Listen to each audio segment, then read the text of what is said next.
The doorway of sleep is a powerful one, meaning that as you bring in any feeling into sleep, it will be impressed in your subconscious mind and must be expressed in your life.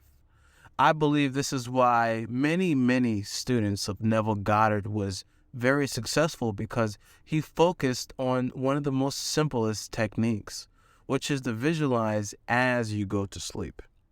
Now, if you followed Neville Goddard for quite some time, or if you haven't, you may recognize the power of sleep and may have even attempted to use this technique in the past. I know for sure when I first started learning about Neville Goddard, I got excited about this idea of like, wow, visualize as I go to sleep.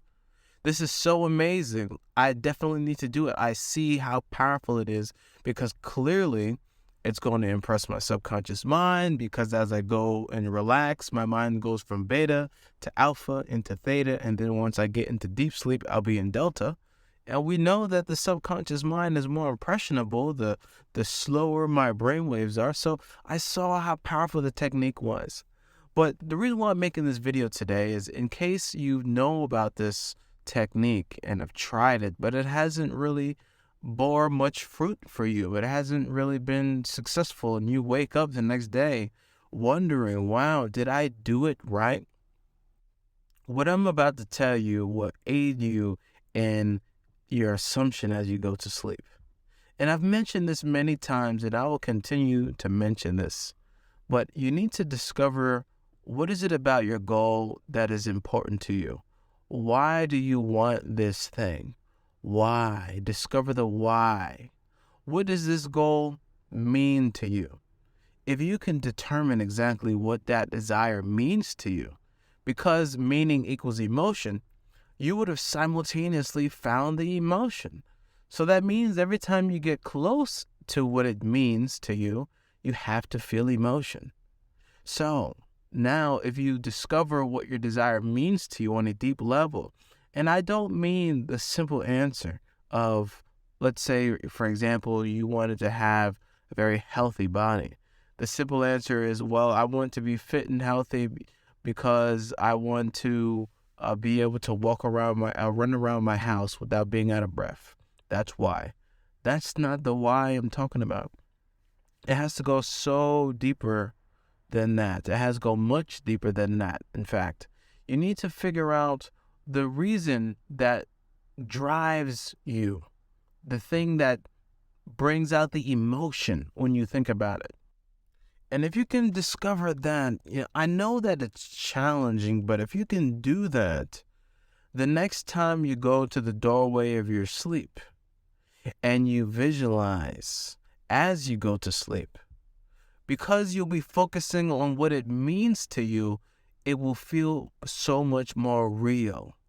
It'll be easier for you to pay attention and focus. It won't feel like a chore, like a job. It'll feel like something you're enjoying, because that thing that you're focusing on is so meaningful to you. I hope I'm making sense here. I really want the best for you. And I've seen so many times when somebody gets close to what their desire means to them, it could even be winning the lottery, right? I had a very wonderful lady in my class last week who I coached to help her discover what winning the lottery meant to her. And she emailed me just the other day. I mentioned this in the other video, actually. She emailed me just the other day telling me about her experience in those visualizations as she went to sleep. She began to feel that and she explained to me that because she determined what her desire meant to her, as she went to sleep for the following 3 days, by the 5th day, she noticed that she didn't even want, or not even want, but didn't even have the desire to visualize it anymore, because she felt like it already happened. And that is the power of being able to visualize as you go to sleep, focusing on what it means to you. So let this be an inspiration to you to figure out what your desire means to you, so you can take that through the doorway of sleep. Have fun with that. Now, I do have some resources available for you. You can find that in the description. Go ahead and take a look at that.